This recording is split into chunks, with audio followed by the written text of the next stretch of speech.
Training చేయడం ఎలా అనిపిస్తుంది? అలాగే 4 రోజులు అన్నమయ్య కంపెనీలో ట్రైనింగ్ ఇచ్చారు సార్. ట్రైనింగ్ ఇచ్చినాక ముందు నేను రోడ్లు ఊడ్చేదాన్ని. రోడ్లు ఊడ్చినాక సార్ వాళ్ళు ట్రైనింగ్కి పంపించినాక బండి ఇచ్చారు.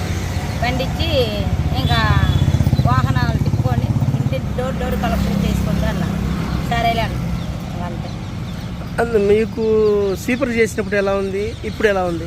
స్వీపర్ చేసినప్పుడు మామూలుగా ఇదిగా మాట్లాడేవాళ్ళు. ఇప్పుడు ట్రైనింగ్ కదా, ఒక మాట ఇదిగా ఉంది జనాల మాట.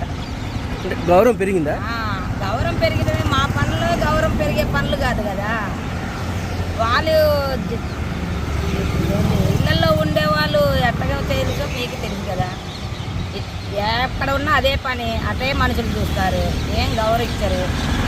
అదే అంటే దీనిలో డ్రైవింగ్ చేసిన తర్వాత ఎలా అనిపిస్తుంది? ట్రైనింగ్ చేసినాక ఎట్లా అనిపిస్తుంది అని బాగానే ఉందండి.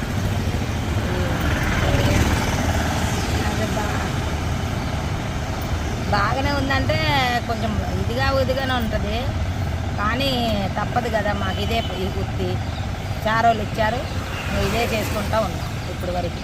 ఇప్పుడు చాలా మంది డ్రైవింగ్ వల్ల కొద్దిగా ఇబ్బంది పడతారు కదా లేడీస్, మరి పడుతున్నాం. ఇబ్బంది పడినా ఇప్పుడు మా వార్డులో ఏమో మగవాళ్ళు లేరు, ఆడవాళ్ళు అందరం. దాన్ని బట్టి అందరికి సారోళ్ళు ట్రైనింగ్లు ఇచ్చారు.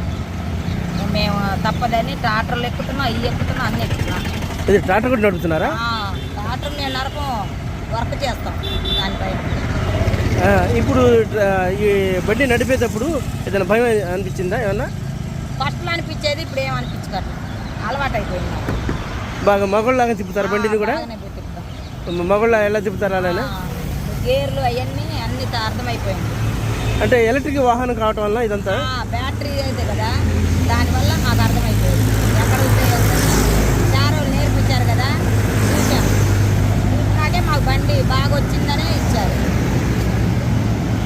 మాకు 4 రోజులు ట్రైనింగ్ ఇచ్చినప్పుడు చారోళ్ళు చూసే వచ్చింది ఈ అమ్మాయి బండి ఇవ్వండి అన్నాగానే ఇచ్చారు.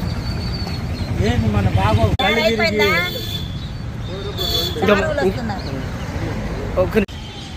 మా కమిషనర్ గారు వచ్చినాక రోడ్లు కానీ, ఇంటింటి డోర్ చెత్త కానీ, ఏడాది బయటపడే చెత్త కానీ ఉంచట్లా బాగుంది శుభ్రంగా.